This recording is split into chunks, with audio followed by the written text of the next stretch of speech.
Hello, folks. We're going to get started in just a moment.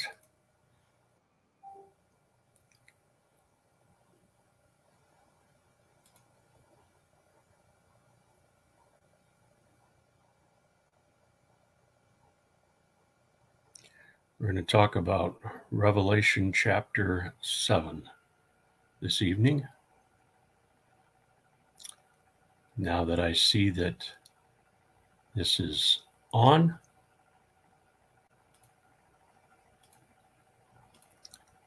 okay, Revelation 7. Before we start with 7, I just want to remind you that the results of the fourth and fifth seal judgments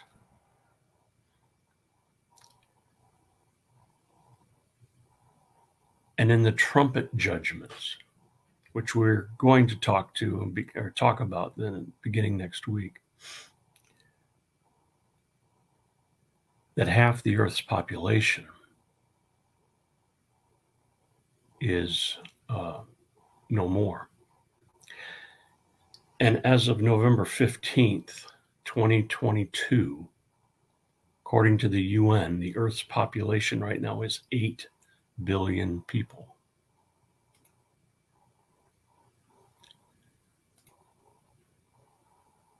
Now, chapter 6 ends with individuals who do not know God, who are crying out.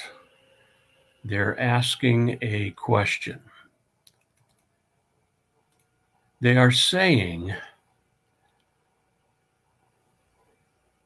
they're asking for the rocks to fall on them and to hide them from the presence of God and the wrath of the Lamb. And they say, for the great day of their wrath has come, and who can stand? Well, chapter number 7 begins to answer that question. And it is those who have the seal of God upon them.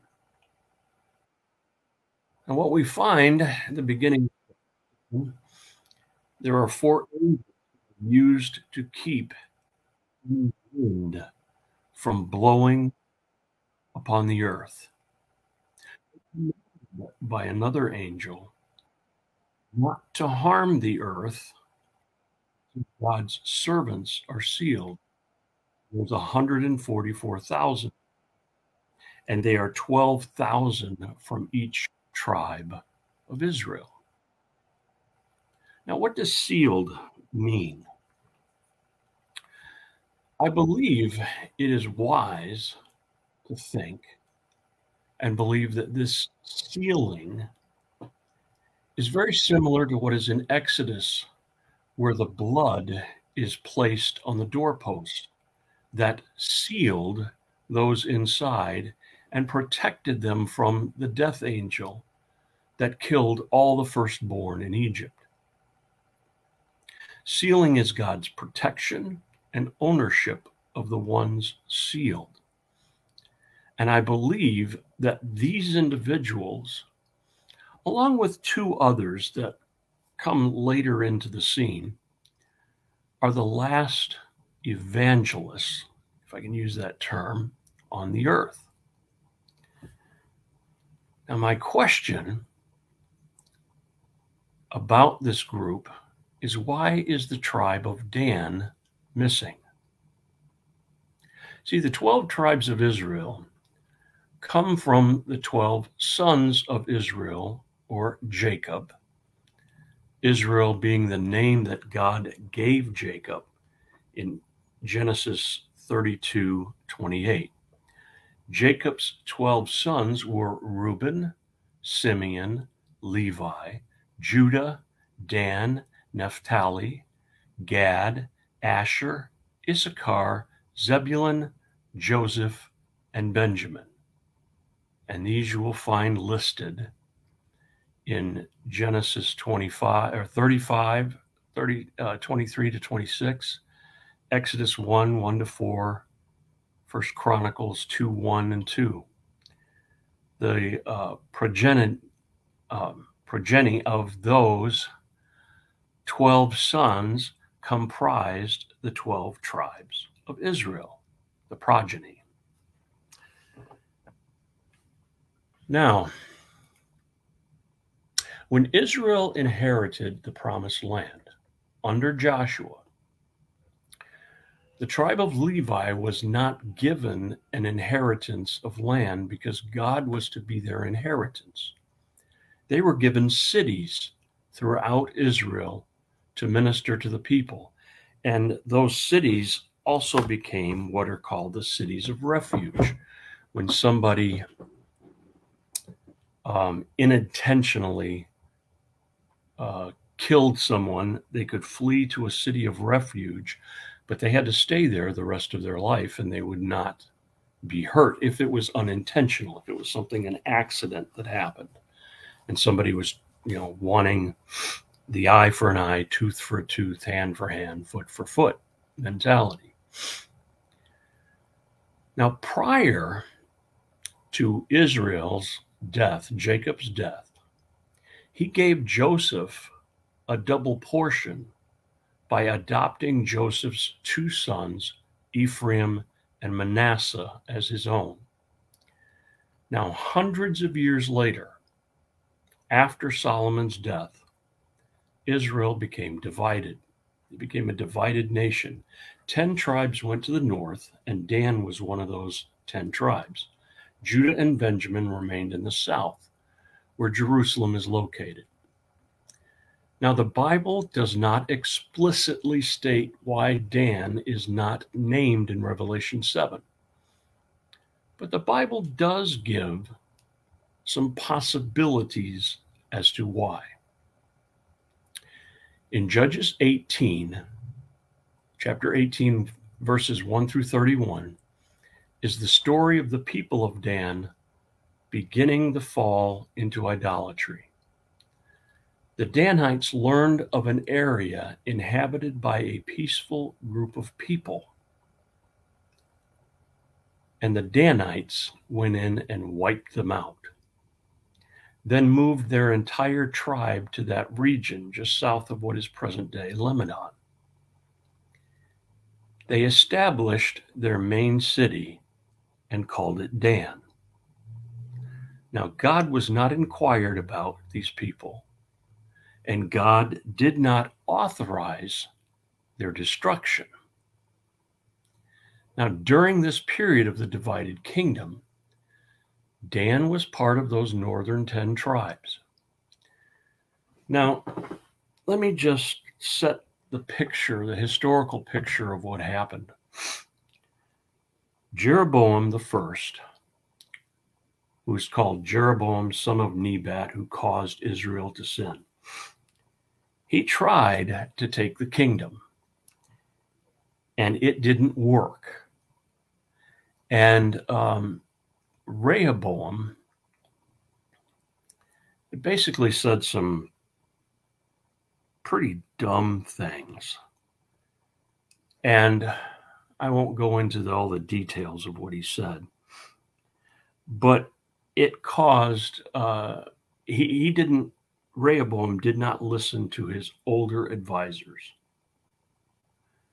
but listened to the younger ones. And what happened was the kingdom got split. And Jeroboam took these 10 tribes north. Now, Jeroboam was an insecure individual.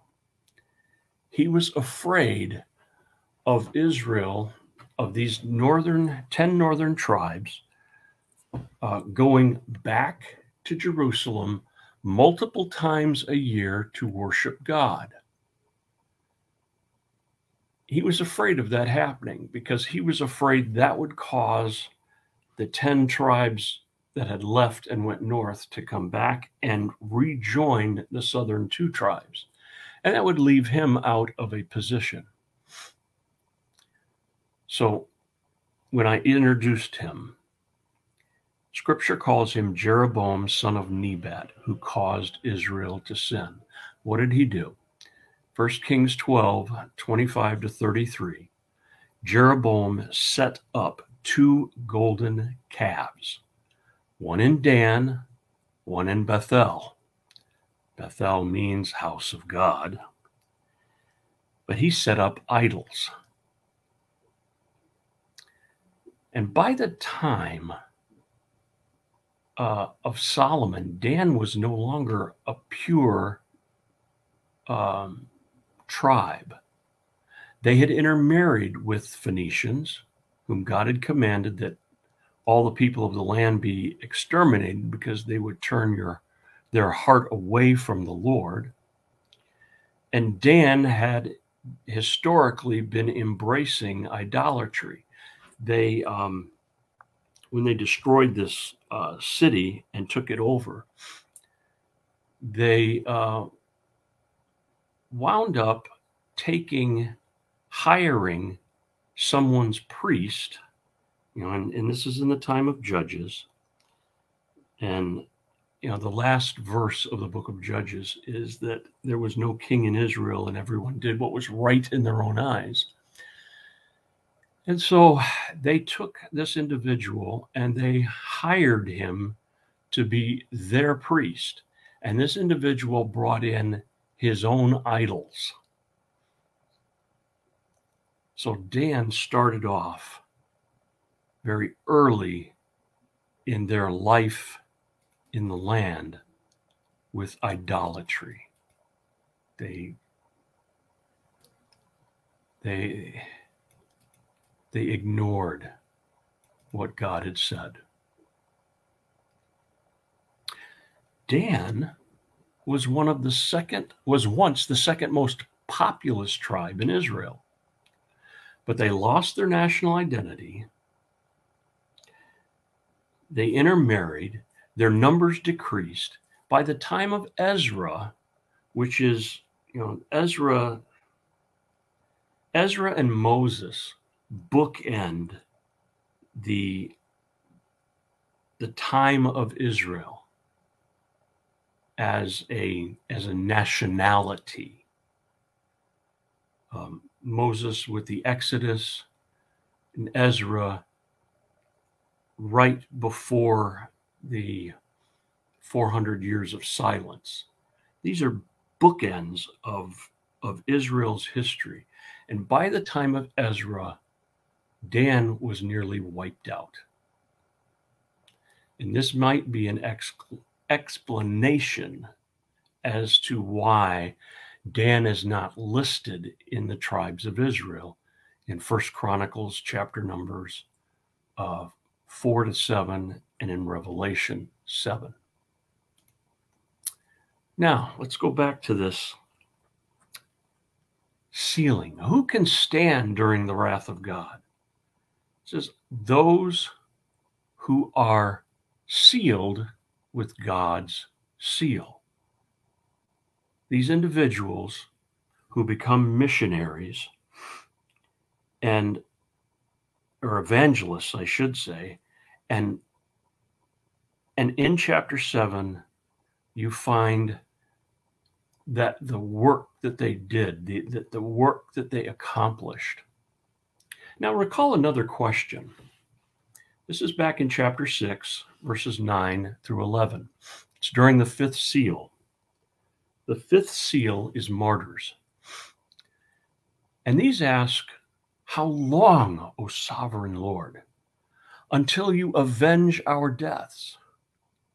Said those under the altar.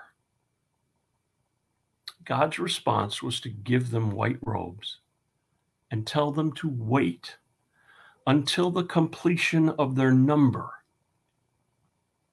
And it appears to me that these 144,000 witnesses, evangelists, during the Great Tribulation, and those that listened to their witness,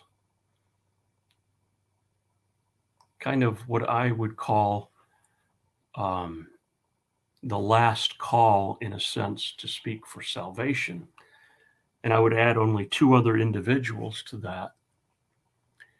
And that would be the 2 witnesses that are in the temple, and we'll talk about them later also, who preach and who perform miraculous signs for 3.5 years and then are martyred for it. So these 144,000 in chapter number 7 appear to be very, very successful. Because look at verse 9 of chapter number 7. After these things I looked, and behold, a great multitude, which no one could count, from every nation, all tribes and peoples and tongues, standing before the throne and before the Lamb, clothed with white robes, and palm branches are in their hands. And they cry out with a loud voice, saying, Salvation to our God, who sits on the throne, and to the Lamb. Now, these individuals are not yet identified until verse 14, because one of the 24 elders questions John to their identity. He says, who are they? Where have they come from? And John says, my Lord, you know. And he responds, these are the ones who come out of the great tribulation. They have washed their robes and have made them white in the blood of the Lamb. I believe that these are individuals who these 144,000 have, because of their ministry, and Satan and the beast, the false prophet, they can't touch these 144,000. But they're able to touch the ones whom they minister to. And verse 16 seems to indicate at least how some of them are martyred.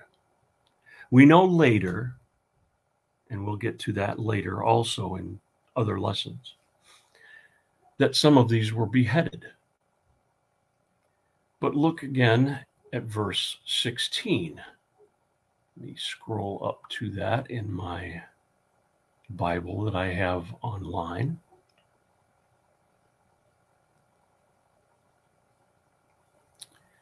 It says of them, they will hunger no longer, nor thirst anymore, nor will the sun beat down on them, nor any heat.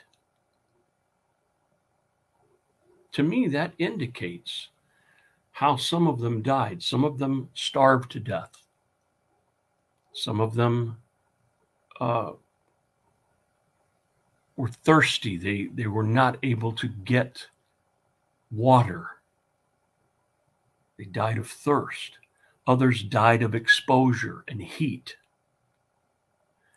Because remember, one of the things that will happen is that, God has set his seal on these 144,000. Well, the beast will demand a seal on all those who follow him. And those that do not take that seal, we call it the mark of the beast, it says of them that those who refuse to take it cannot buy or sell.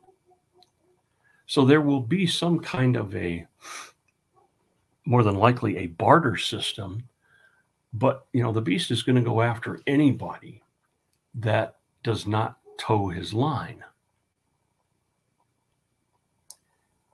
And then it says afterwards that the Lamb in the center of the throne is going to shepherd. He will be their shepherd and will guide them to springs of living water.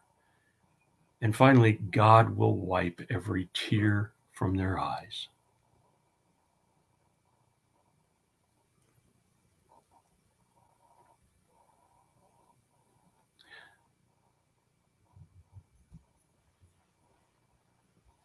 I just find it very comforting that those who die being faithful to God, are standing before his throne, praising him, and are being rewarded with the white robe, and that Jesus is there to provide their needs, and God the Father is standing there to wipe the tears from these individuals' eyes.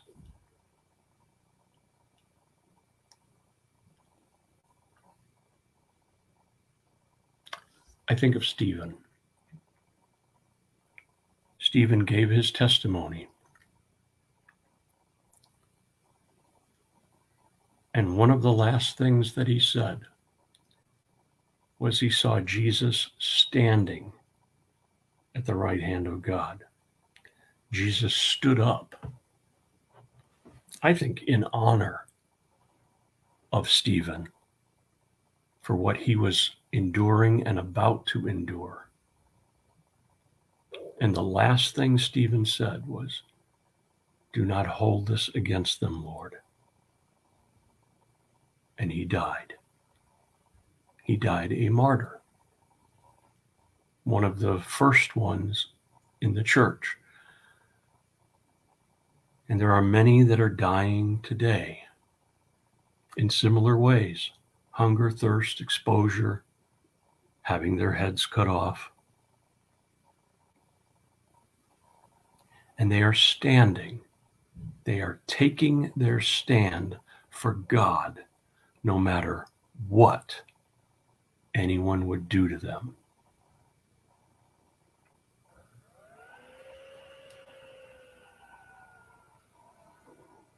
May the Lord bless you. May you seek to have courage and stand for the Lord wherever you are, to stand for your witness, for the testimony of Jesus Christ, to not be ashamed, but to stand up and be counted as one of his disciples. May the Lord bless you. May he keep you. May he cause his face to shine on you, be gracious unto you, and give you peace. And may you know the true meaning of Christmas this year.